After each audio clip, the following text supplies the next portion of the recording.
میرے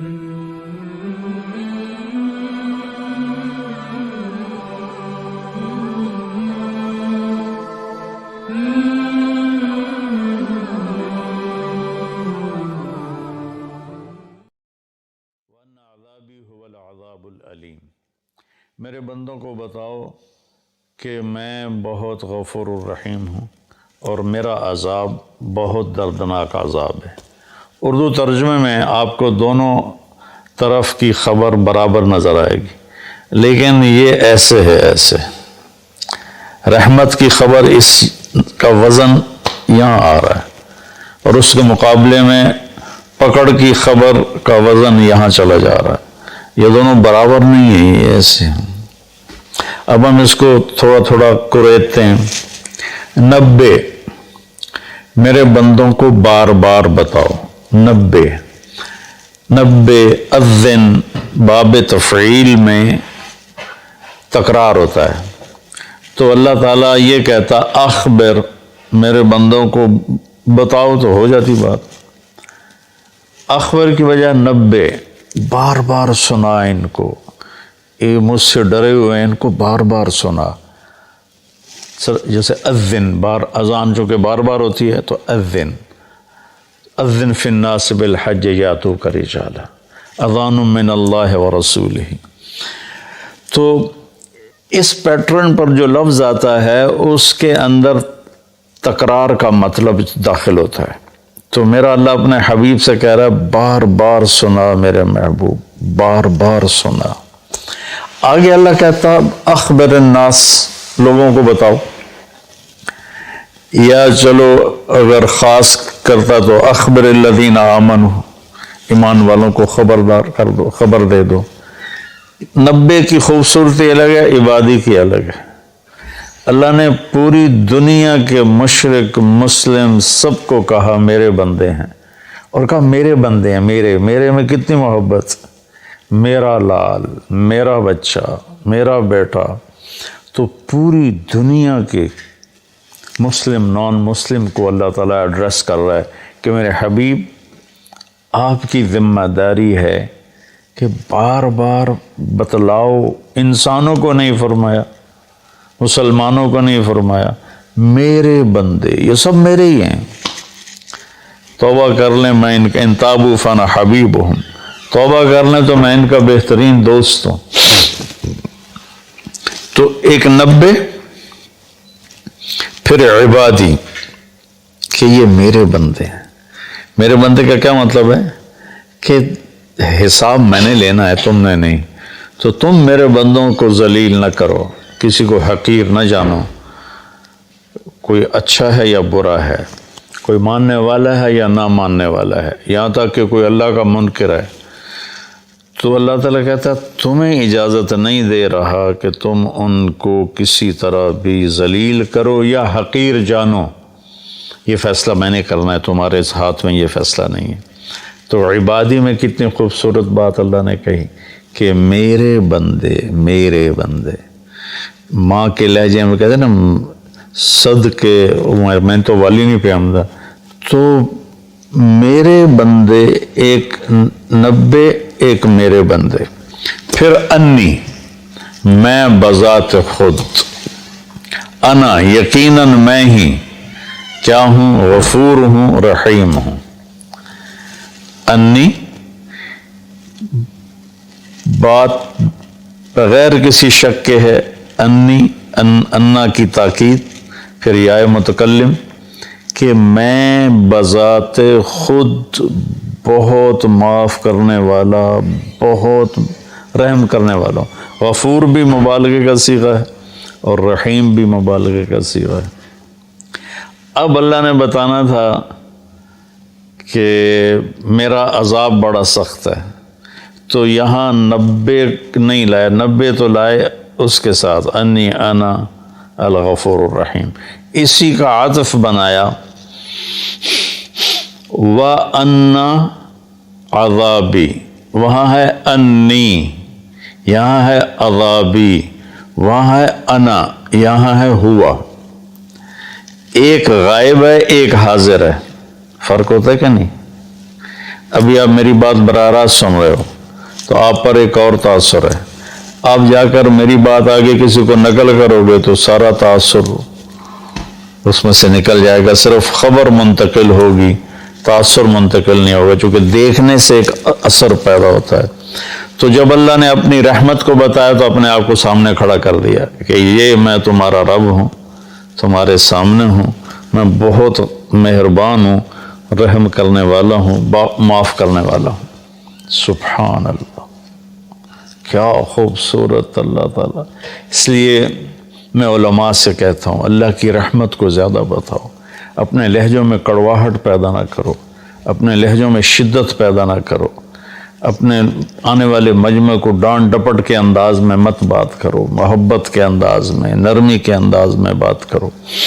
تو ایک چوکٹ میں اللہ تعالیٰ کہہ رہا ہے میں بذات خود بہت مہربان ہوں۔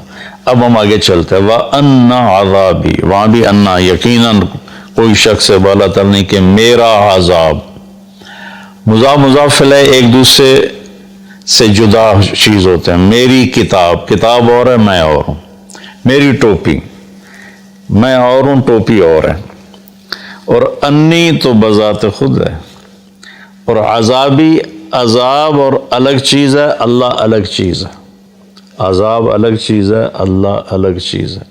ان عذابی ہوا، پھر اس عذاب کو بھی دور کر دیا، او جڑا کھا خیالے تے بیٹھا ہے، وہ بہت دردناک عذاب ہے۔ هو العذاب العلیم، یہاں دو صفتیں نہیں لائے، الغفور الرحیم، یہاں ایک لائے ہیں العلیم، اور وہ بھی عذاب کی صفت ہے، اپنی نہیں بنائی۔ تو اللہ تعالیٰ معاف کرنے کے عنوان کو قرآن میں زیادہ طاقت سے بولتا ہے، اور پکڑنا بھی ہے۔ اس نے آخر شمر اور حسین کا فیصلہ نہیں کرنا، اس نے تو پکڑ بھی ہے اس کی، فرعون اور موسیٰ کے درمیان فیصلہ نہیں کرنا اس نے، تو پکڑ بھی ہے، لیکن پکڑ کو اللہ اتنی شدت سے نہیں بتاتا جتنی طاقت سے اللہ اپنی رحمت کو بتاتا ہے۔ تو میرے بندوں کو بتاؤ، اب بار بار بتاؤ کہ میں بذات خود تمہارے سامنے کہہ رہا ہوں کہ میں بڑا مہربان ہوں۔ اور پھر ہاں وہ جو میرا عذاب ہے نا، وہ جو میرا عذاب ہے، او تو لمبے تو پار ٹپا چھڑے، وہ جو میرا عذاب ہے نا، وہ بڑا دردناک عذاب ہے۔ سبحان اللہ۔ تو جو خوشخبریاں سناؤ، اللہ کی رحمت سے لوگوں کو قریب کرو۔ ایک ٹی وی کے ایکٹر تھے بڑے پرانے، تو وہ مجھے ملنے آئے، کہنے کہ میں آپ سے اس لیے ملنے آیا ہوں کہ آپ اللہ سے ڈراتے نہیں، آپ اللہ سے ملاتے ہیں۔ کہ میں مولویوں سے نہیں ملتا ہوں، لیکن آپ سے ملنے آیا ہوں کہ آپ اللہ سے ڈراتے نہیں ہو، آپ اللہ سے ملاتے ہو، آپ اللہ کی طرف بلاتے ہو۔ کتنے راستے میں لوگ ملتے ہیں، جہاز میں، پھر یہ آپ کے بیان سن کے بخشش کی امید لگ گئی، ورنہ ہم تو سوچ رہے تھے کہ ساڑھی بخشش کوئی نہیں، بخشش کی امید لگ گئی، جنت کی آس لگ گئی۔ تو مغفرت کا اللہ تعالیٰ کو اتنا پسند ہے کہ اللہ کے نبی کا فرمان ہے اگر تم سارے نیک بن جاؤ، گناہ کرنے چھوڑ دو، تو اللہ تم سب کو موت دے کے جنت میں ڈال دے گا، اور ایک ایسی قوم پیدا کرے گا جو گناہ کر کے روئیں گے اور معافی مانگیں گے، پھر اللہ خوش ہو کے انہیں معاف کرے گا۔ معاف کرنا اللہ کو ایسا پسند ہے۔ اللہ کی طرف سے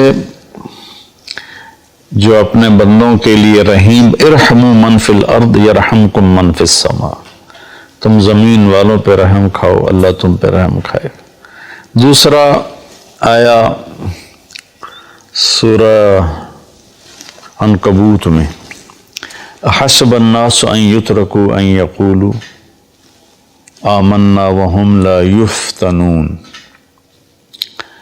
کہ کلمہ پڑھنے کے بعد تم آزمائے نہ جاؤ، یہ خیال دل سے نکال دو۔ وَلَقَدْ فَتَنَّ الَّذِينَ مِن قَبْلِكُمْ فَلَيَعْلَمَنَّ اللَّهُ الَّذِينَ صَدَقُوا وَلَيَعْلَمَنَّ الْكَاذِبِينَ۔ تو اللہ تعالیٰ یہاں پوری آیت کا خلاصہ یہ ہے کہ اللہ فرما رہے ہیں کہ جب تم مجھے مانو گے نا کہ ہاں ہم مان گئے تو ایک اکیلا ہے، تیرا کوئی شریک نہیں، اور محمد صلی اللہ علیہ وسلم تیرے رسول ہیں، تو پھر میں تمہیں آزماؤں گا۔ اس کے لیے جو لفظ استعمال کیا نا وہ ہے فتنہ، یفتنون۔ فتن کہتے ہیں سونا پگھلانا، فتان عربی میں سونار کو کہتے ہیں، گولڈ سمتھ جس کو ہم انگریزی میں کہتے ہیں، سونار کو عربی میں فتان کہتے ہیں، سونا کو پگھلانے والا۔ بعض چیزوں کی میل کچیل دور ہو جاتی ہے پانی سے، پیٹرول سے صاف ہو جاتے ہیں۔ بعضی چیزیں ایسی ہوتی ہیں جن کے میل اندر گھسی ہوتی ہے، وہاں پانی نہیں پہنچتا، پیٹرول نہیں پہنچتا، اس کو پھر پگھلانا پڑتا ہے۔ جو دھاتوں کے اندر میل ہے وہ پانی سے نہیں دھلتی۔